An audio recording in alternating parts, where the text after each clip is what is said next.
I had a consultation the other day, and the guy was asking me if he should put or could put his house in like his father's name or his mother's name, or if he could transfer a bunch of money into his sister's account, because he was going to file for divorce and he didn't want his wife to be able to get any of this stuff. What'd you tell him? I said, no, please don't. Don't hire me if you do, please. That is a terrible way to plan for a divorce. Right.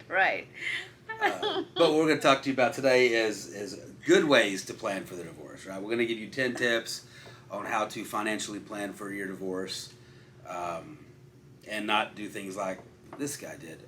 He didn't do it yet. Hopefully he does it.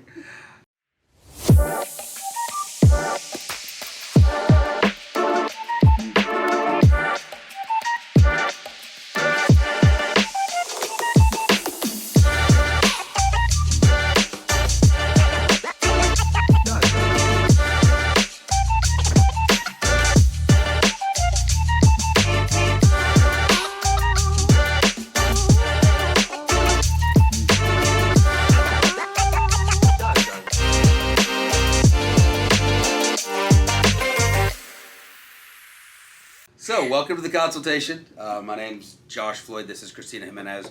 We're both attorneys here at Jimenez Law Firm, and we're going to talk today about how to avoid traps like this guy was trying to get himself into. Yeah, so we're going to be going over 10 tips for financial or setting yourself up for financial success in a divorce.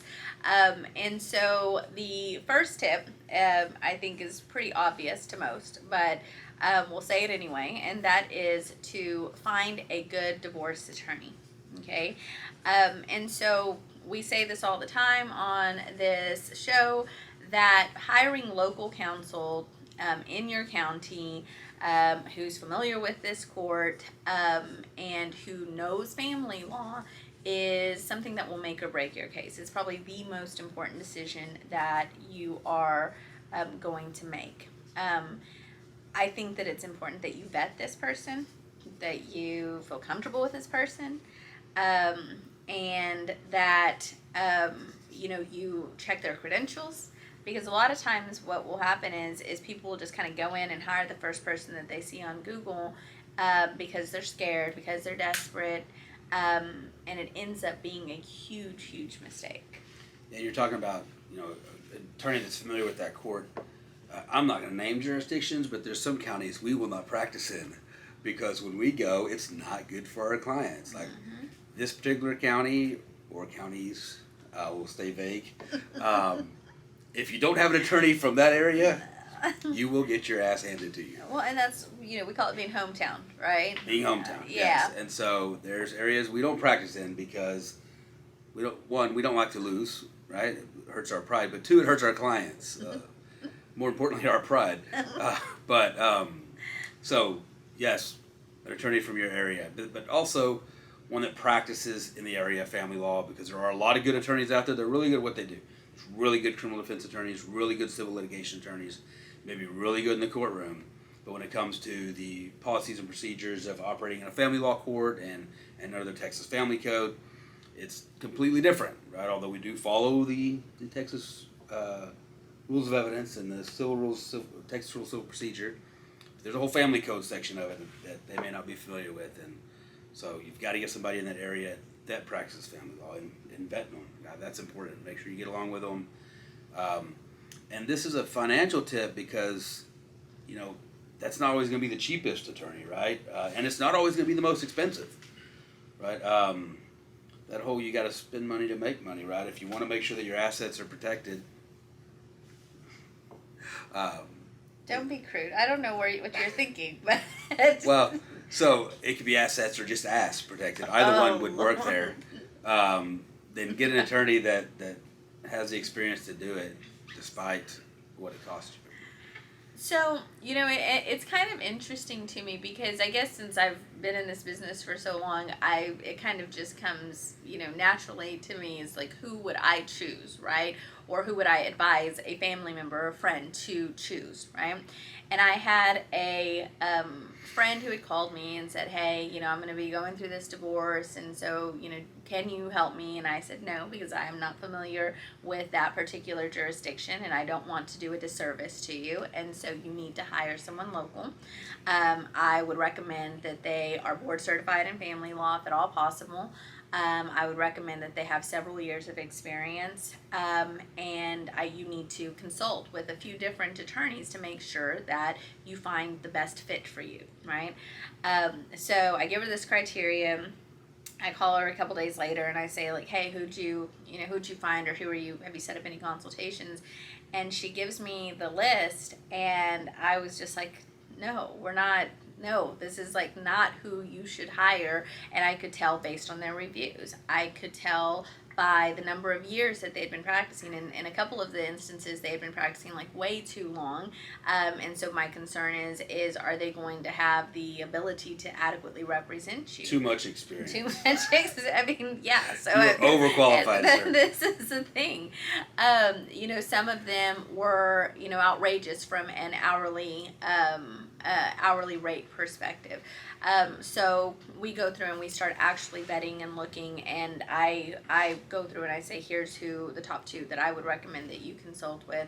And thankfully she hired one, and that person is doing a great job for her. But I cannot tell you the number of times that we're hired, as the second or third attorney on a case. And when we talk to these clients, they'll say, well, my wife had filed and I had a hearing in a week, and this was the first attorney that would get me in. Or this was, my friend told me about this person, so I just talked to them and I hired them.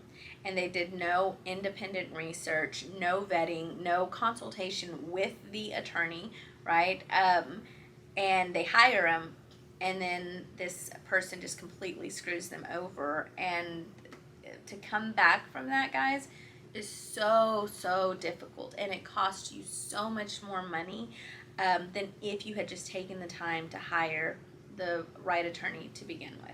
Yeah, I tell everybody that I talk to doing consultations is don't just talk to me, right? I know I'm great and I'm fun and I'm easy to get along with and all that, right? But explore, go talk to other attorneys, right? It's important that you be comfortable with the attorney you're choosing, because you are literally putting your financial future or the future of your kids in this person's hands, right? And so if you were interviewing for a job, you don't interview just one person, right? Interview several.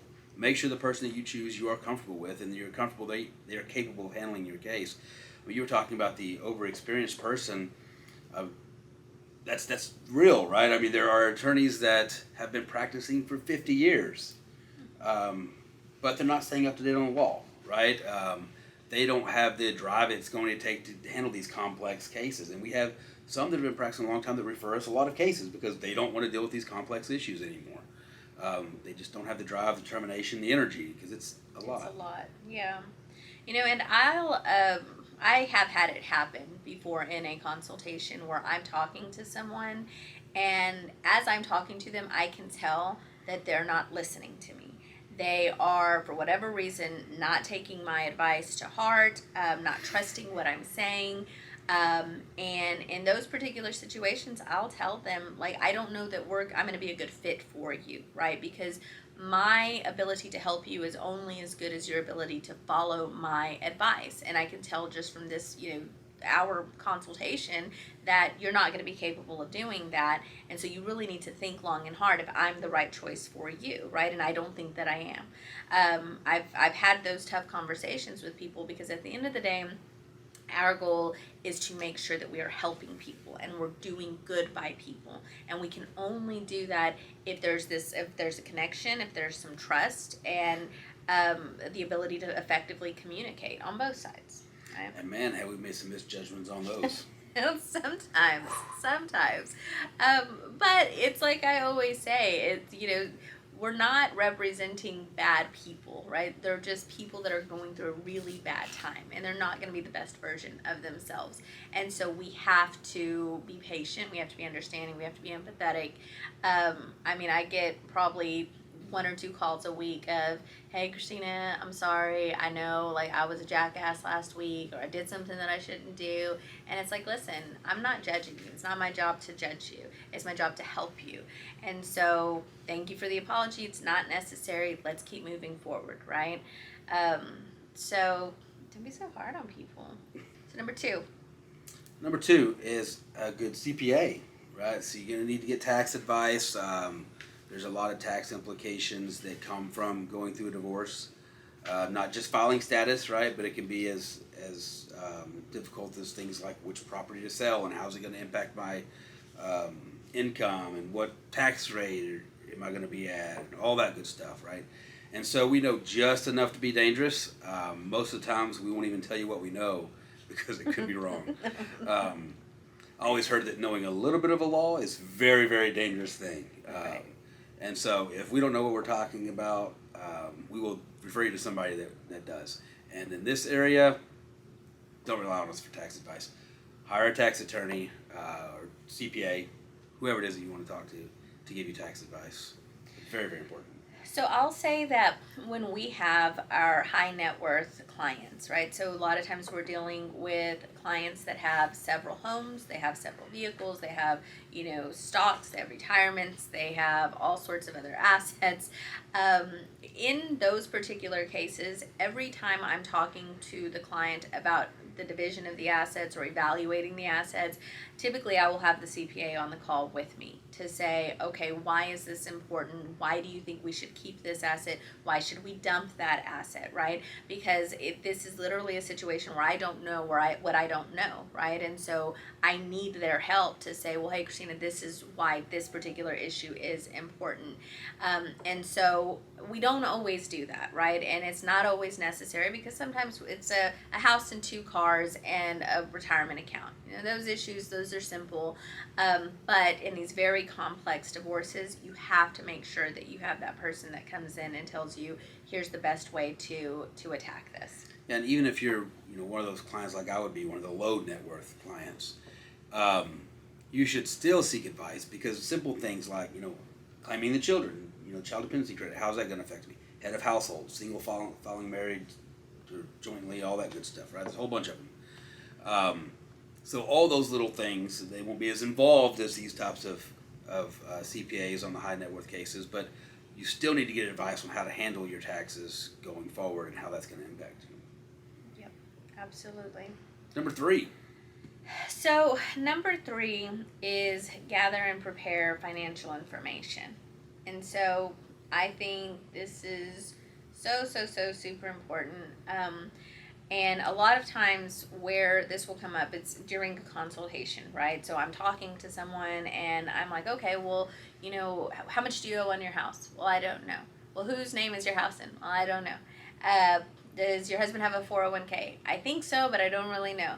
How many bank accounts do you have? Well, maybe 3, but I don't really know. And so when I start hearing this, I'm like, okay, we're going to pump the brakes and I need you to gather and prepare your financial information, right? Because I cannot help you if I don't know what you have, right?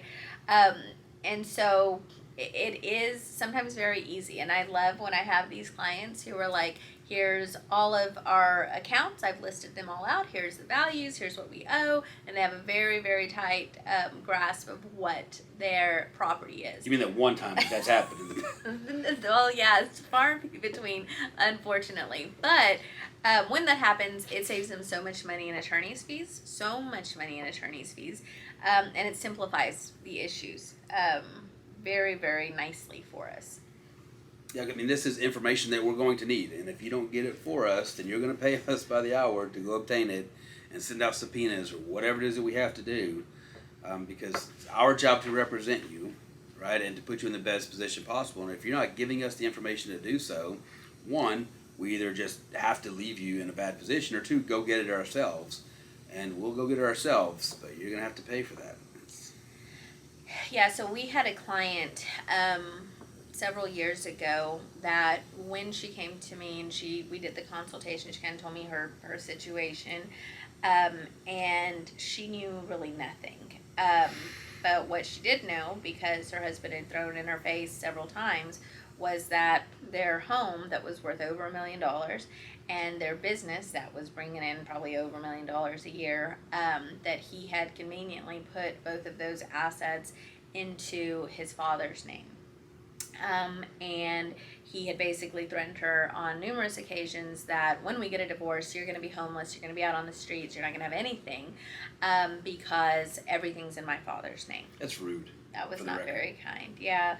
And so she tells me this in the consultation, and of course I tell her, well, that's a big concern, right? I mean, if all we're looking at is deeds, if all we're looking at is the articles of incorporation, and it's all in granddad's name, we're gonna have problems. And so I told her, you need to gather and prepare financial information before we actually file anything, because I'm going to need the evidence to prove that he's committing fraud, right?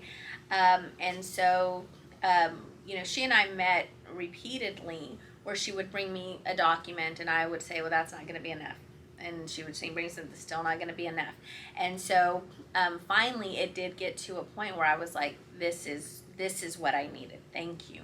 And once we had that information, at that point, then we were able to file the divorce. And of course, walking in, the husband, who was the moneymaker, he had a couple of big shot attorneys, and they're both like, well, your lady's screwed. Everything's in dad's name. They don't own anything. She's not going to get anything. She's going to end up broke and homeless. And I said, no, that's not true. Here's these documents. Your guy's been committing fraud. We filed suit against him. We filed suit against his father. And eventually, granddad, came in and had to deed the house back over to the community because they knew that they had committed fraud, and because she gathered this financial information, we were able to prove it, and she ended up walking away. I think the house was worth like $1.5 million or something. Did you also tell those attorneys, did you forget which attorney she hired? No, I didn't say that. We don't walk away broke homeless. We're not doing that. But that was good. That was a great outcome that I think a lot of other attorneys might have just given up and said, well, sorry, there's nothing that we can do to help you. But yeah, I wasn't about to let her go out like that. So yeah, this is one of those really complex sides of the divorce litigation that a lot of attorneys won't tackle. It's an uphill battle. It's very difficult. There's a lot of presumptions and statute of frauds and all this stuff that you have to fight against to prove that although it's deeded and titled in this person's name, it's really community property, and we really are entitled to half of it, or disproportionate division, whatever it is the judge does. So that's very, very difficult. Good win. I must have been the one working on that case, but we will let you have the credit. Yeah, so brings us to tip number 4, determining income.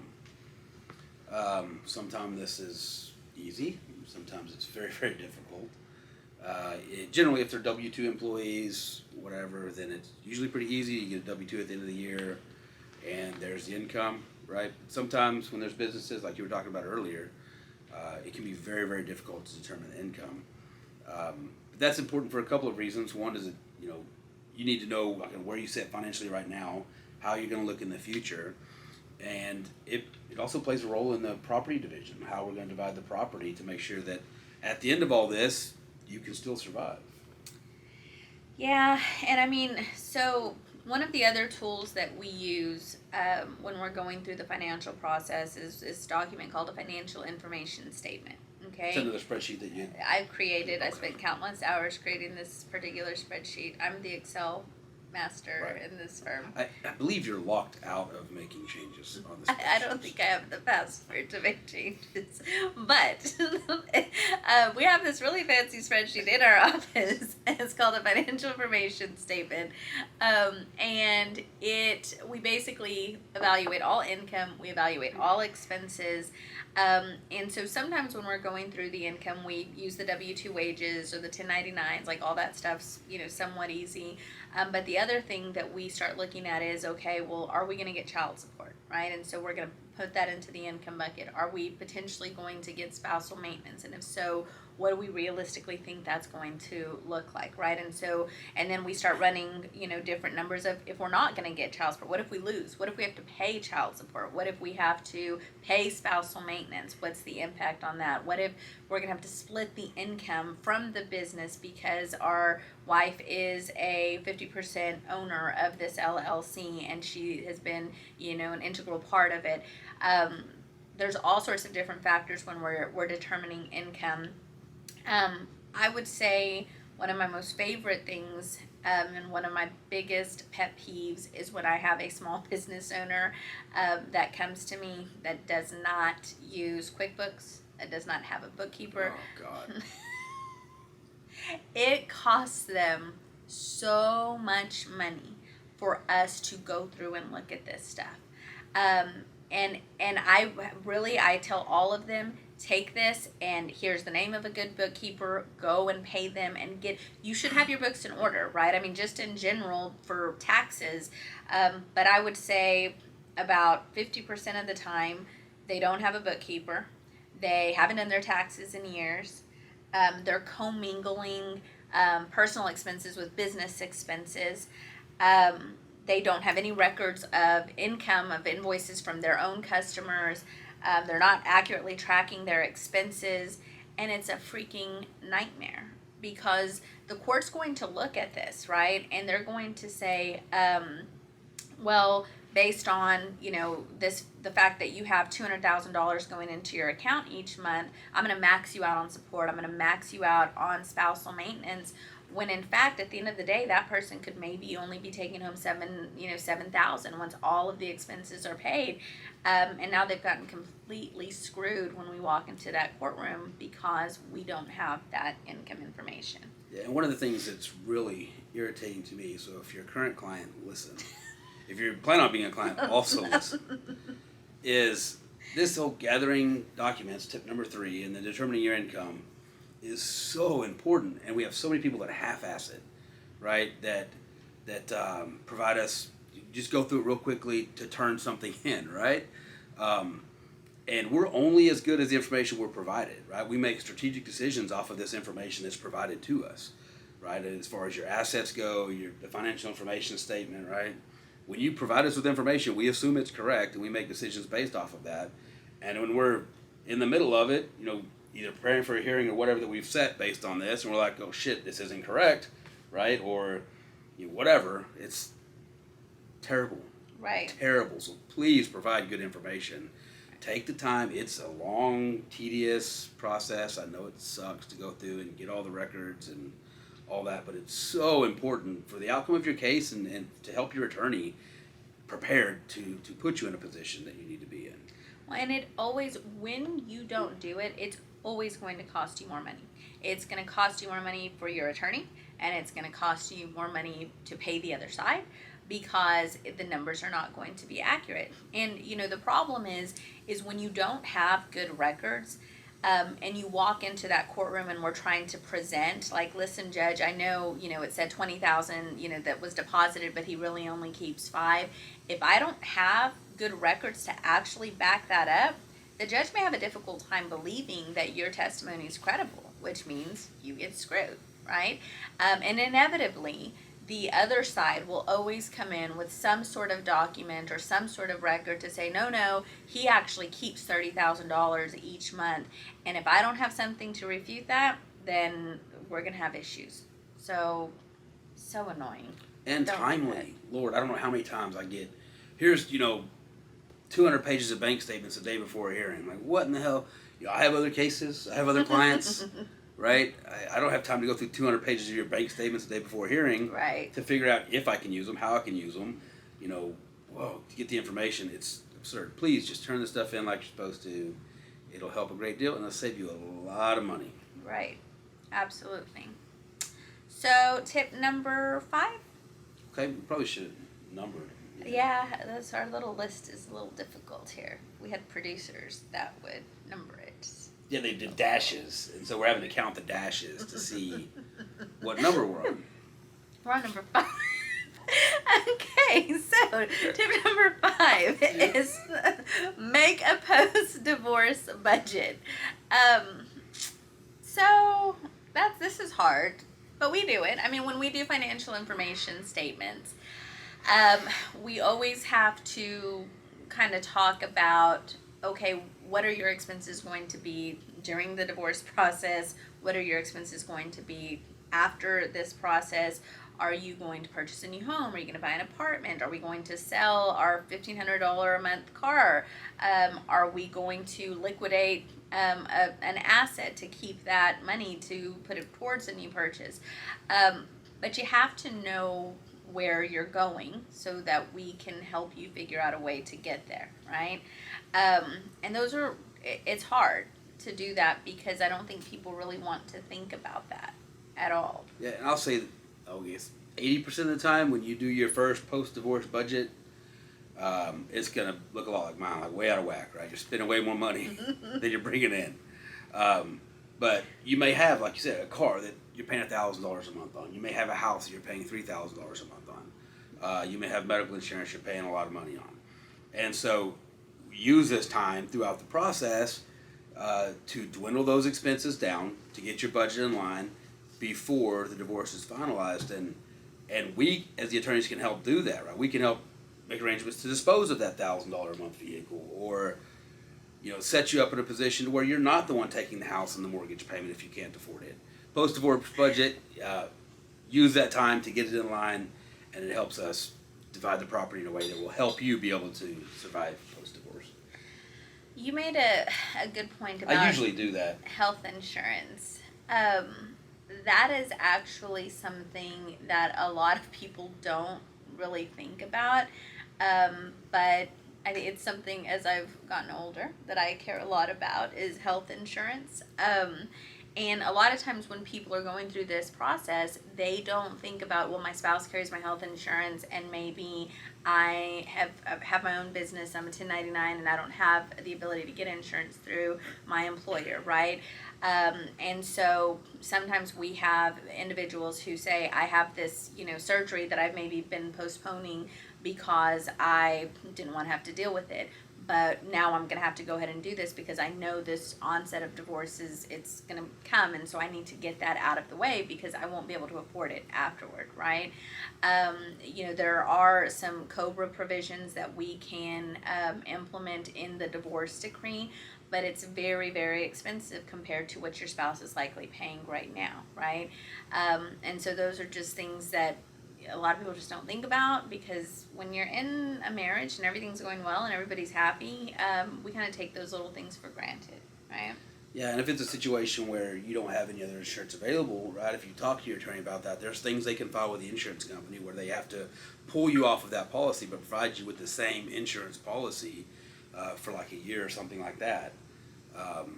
And so it's something that, I probably don't think about enough when I'm handling these types of cases. But I'm not nearly as old as you, so it's not as high up on my list. But it is something that you do need to talk to your divorce attorney about if it's an issue. So, number 6, go. You didn't have to count that time. I did not. Cool. That was nice.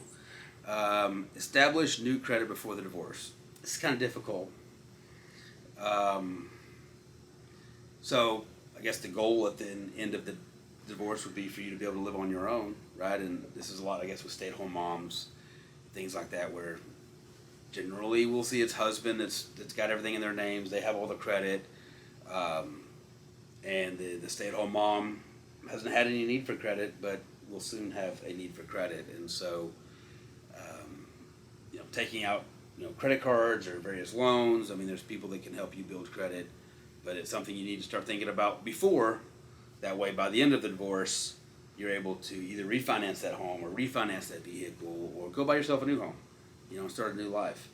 But if you wait until the end, you're like, well, how am I supposed to refinance? I don't have any credit. You should have thought about that 2 years ago. Right?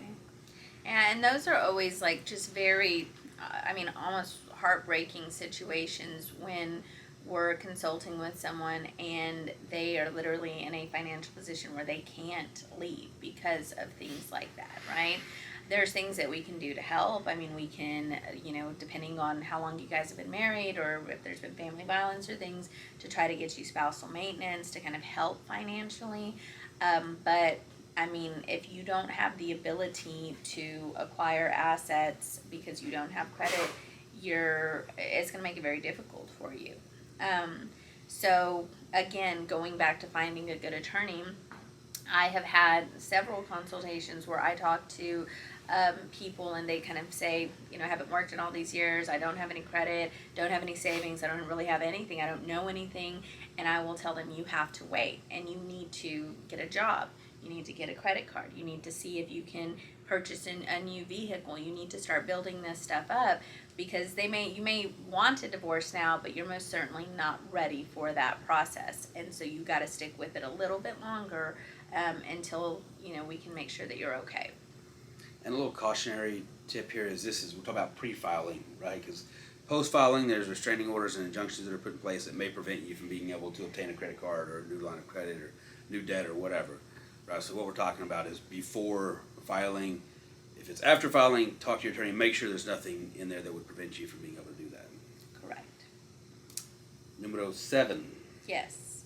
So evaluating and protecting financial accounts. That's kind of going back to number 3 about finding it. I don't know, it's not numbered. I can count the dash 1, 2, 3. So evaluating and protecting Why financial did he only accounts. number 4? I don't know. Through I don't know. 1, 2, 3 is too difficult to write. Okay. So, evaluate and protect financial accounts. So, this is always such a tough situation on protecting financial accounts. So a lot of times people will come to us and they will say, listen, we have $100,000 in our savings account, and I know once I file this that my wife or my husband's going to go and take this money and go to Mexico or go to India, and I'm never going to see this money again. Like, can I move this money? That is difficult. Very, very difficult. So what do you say, Floyd? So it depends. It depends. So talk to your attorney. For sure, talk to your attorney. Generally, what I will tell them is take half of it, make sure I can account for it, right? Put a different account, use it for reasonable necessary living expenses only, right? I want to be able to smoothly trace and track that money. You took half of it, you left half of it for the other party, so you're not trying to close them off on funds or anything like that, and I will be able to establish that you used it for what you were supposed to and didn't just go spend it on women, whiskey, and gambling. Right. And I mean, and that's the trick, guys, is keeping it safe, right? And so anytime that a client has done that, and they take even 60 or 70%, depending on the situation, depending on the assets, sometimes I'll tell them, you know what, go ahead and just take this, but do not touch it, right? Just leave it there. You have your paycheck coming in. This has been a savings account. Nobody's messed with it for 2 years. Just leave it there, because typically if I can walk in and explain, Judge, this is why we did this, and look, the $30,000 that we left in that account, it's disappeared. Husband took it and we can't account for it. 9 times out of 10, the judge is going to say, I understand. I want that placed into an IOLTA account. I want it placed into the registry of the court, or I want an injunction prohibiting anybody from spending the money. You won't get an ass chewing if you do it that way. But again, that is not in all counties, that is not in all courts, and there are some courts that I would say, I'm so sorry, but do not touch it, because otherwise we're going to get in big trouble, and so we don't touch it. Yeah, sometimes you got to let them be the bad guy and then figure out how to get it back. Right, which is not a fun place to be in, but we've had to do that sometimes, because your credibility with the court is everything, right? And so you can't make those kind of stupid moves. And I think the quickest way to end up paying the other party's attorney's fees is to take all of the community funds, hire an attorney, and leave them without anything to hire an attorney. Yeah. You'll be paying attorney's fees. Yeah. Don't be a jerk. So just be I always tell my clients that when we're going through this process, I am thinking as your attorney, I'm obviously your advocate, but most of the time what I'm thinking about is, what is the judge going to do? What is the judge going to think? right? How is this going to go over in court? Because if I constantly keep that in the back of my mind, I will be giving good counsel to my clients. And when we walk into that courtroom, because inevitably you're going to walk into a courtroom, if you're acting like a jackass, they will, you're going to have to face that judge at some point. I want to be able to say we did what was right and we did what was good, and here's why we did it. So Close joint credit accounts before divorce. number 8. This is Number 8. Number 8. Again, subject to a TRO, right? You can't just go cutting off credit lines, things like that. But the goal here would be financial independence, right? You don't want a credit card in you and your spouse's name that you're obligated to pay for and he can charge on, right?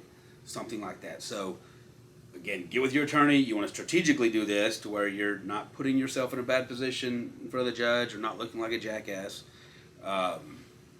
Make sure the other person still has the ability to obtain funds if they need to. You're not cutting off all of their credit, but at the same time putting yourself in a position to where you're financially independent, your credit's independent, you're not having to worry about paying the other party's bills at the end of the day. Yeah, so I've seen this happen before, where maybe the stay-at-home mom and the husband's the sole income earner, and they have a joint account, and the mom has always used that joint account to buy groceries and to pay for bills and to get gas and things of that nature. And then they have some sort of an argument and they decide they're going to get a divorce, and then the husband goes and opens his own separate account, and then he starts depositing all of his payroll into that account, and then gives the wife like $100 or $200 a week for groceries or something like that. What a jackass. I mean, you can do it, right? There's not a TRO. Nothing's been filed. You're within your legal rights to do it. But when you have to go and you have to face that judge, it's not going to be pretty. Now, on the flip side of that, I have seen it where the husband's, working and he's getting paid and he puts his whole check into the joint checking account, and then the wife is going to, I don't know, Chanel and buying her a $3,000 bag and wiping out the entire account. And in those particular cases, the wife is going to be the one that's in trouble. And if the husband then decides to move some of his money or, move half of his paycheck or whatever into another account, that's probably going to be considered reasonable, and there's probably not going to be that many issues. But talk to your attorney before you make that move. But talk to your attorney. Don't do it. But those are the things that we have to evaluate. And sometimes even if the wife's doing that, I'll say, listen, we're not going to move it because otherwise it's going to be used against us. So tip number 9, don't destroy assets. Don't destroy financial documents. Maybe just don't destroy anything. Your marriage is already destroyed. I was going to say that. Of course you were. I was. It's funny. It was good. Yeah. Don't destroy things. Do you want to talk about it? Sure. Talk about it. So, destroying things is bad. Generally, when you destroy things, it's because you have something to hide. And the court will also look at it the same way. So if you go, destroying assets or destroying evidence, which could also be a felony, the court's going to use that against you, and they're going to presume that the facts that were indicated in that document, whatever, were bad for you, and they're going to make you pay for all of that. So if you destroy like an asset, right? If you destroy, a vehicle, you run into a pole, you have to pay for it. If you, I guess same things like taking money out, right? Like withdrawing a bunch of money, giving it away, that kind of thing. And destroying or not making available financial records, bank accounts, taking the other spouse off of bank accounts, not producing the records, that kind of thing. It's all going to be presumed that you're being bad, and then the court's going to consider that in the division of property. So we had a divorce where, have you ever seen Waiting to Exhale? No, because you don't watch movies. No, I have not. I've gotten better about watching movies, but I don't know if I would pick Waiting to Exhale anyway. So in Waiting to Exhale, like it's, probably one of my favorite scenes of the movie, where Angela Bassett, her husband's leaving her, and she goes into his closet and she takes all of his suits and all of his watches and all of his shoes, all of his watches, and she takes them and she dumps it into the Mercedes Benz, and she puts a bunch of lighter fluid, and then she sets it on fire, and then she walks away. So, she destroyed all of those assets, right? And it's a very cool scene. You have to watch it. And so... Don't do that. Don't do that, but it's a movie. It's a movie. So, we did have a wife in one of our cases who decided she was going to take all of the husband's suits and throw them in a bathtub and throw bleach, like, all over them. And this gentleman was a high-paid professional, and he had very nice suits. And so we go in and we do an inventory and appraisement of all of his suits, and it comes out to be around $20,000 to $25,000. And of course, we have the pictures and we have everything to show what the wife had did. I think we had text messages where she was like, "F you," and "This is what I did." And so in that particular case, he was able to recover that $25,000 from the wife's portion of her community property, because she destroyed it because she was acting like Angela Bassett and waiting to exhale. Like, it's great for the movies, but not in real life. So don't do it in real life, because you will pay for it, always, every time. So. Terrible. I can't even believe you like that part of the movie. It was it's evil. It was cool. Brian, the way she beware. did it. The way she did it. So Keep your Mercedes you know, locked. You know. Number 10. Be prepared for a lifestyle change. This is a hard one for a lot of people.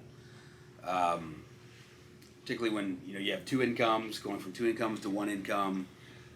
You're not going to get to do all the things that you used to do. You may not be able to live in the house that you've always lived in. And especially if the other one was the primary income earner, right? It's very, very difficult to make that transition, to have to then go to work, right? To not be able to be home with the kids every day or when they get home from school, to go to Chanel and buy $3,000 purses, or to be able to afford to light a Mercedes on fire, right? It's certainly going to be a lifestyle change. You gotta get a grip with it and be preparing from the beginning what your life is going to look like at the end, to make that change. And so, this is one of the things that when I'm doing a consultation, I kind of have those very real talks with people, and I will tell them, like, listen, and so if it's an issue of abuse, like physical abuse or substance abuse or any sort of things like that, obviously I'm not gearing this conversation in that direction. But sometimes I just have these people that just say, well, I'm just not in love, or I'm just not happy, or he just, doesn't take me out to dinner the way that I want to, things like that. And in those particular situations, I say, listen, you need to work on your marriage, and you need to go to therapy, and y'all need to have couples counseling, and y'all need to figure this out, because what you're telling me I don't believe is a reasonable basis for divorce. And if you decide that you're going to go down this path, be prepared that the maximum that you're eligible to receive is $5,000 a month for spousal maintenance. And maybe your children have aged out, so you're not going to get that. And maybe you have a really nice house that y'all are paying a lot per month on the mortgage, but there's no equity in the home. Maybe he has, $200,000 in a 401k that you'll be entitled to receive that, but if you liquidate it now, there's going to be a penalty. And so we start running through very quickly these numbers, and then most of the time when I have those conversations, they kind of have this realization of, oh crap, like, this is not going to be an easy life, and so maybe I really should go back to my husband and try to reignite that flame, and make this thing work, because otherwise it's going to be really, really tough. Marriage is difficult. Sometimes divorce could be more difficult. That's true, that, homie. Cheaper to keep her. Cheaper to keep her. Yeah. So that's our 10 tips for financial preparation for a divorce. We'll come up with a better title. Yeah. Chandler's going to come up with a better title for sure. So, as always, Thank you guys for watching the consultation. Like we say on every single episode, this is not legal advice, right? This is why we tell you to consult with an attorney of your choice in your county so that you can make sure that you are actually receiving legal advice. Please make sure to follow us on all platforms of social media. We have TikTok, Instagram, Facebook, YouTube, anywhere that you can think of, you can find us. And hope you guys have a great day.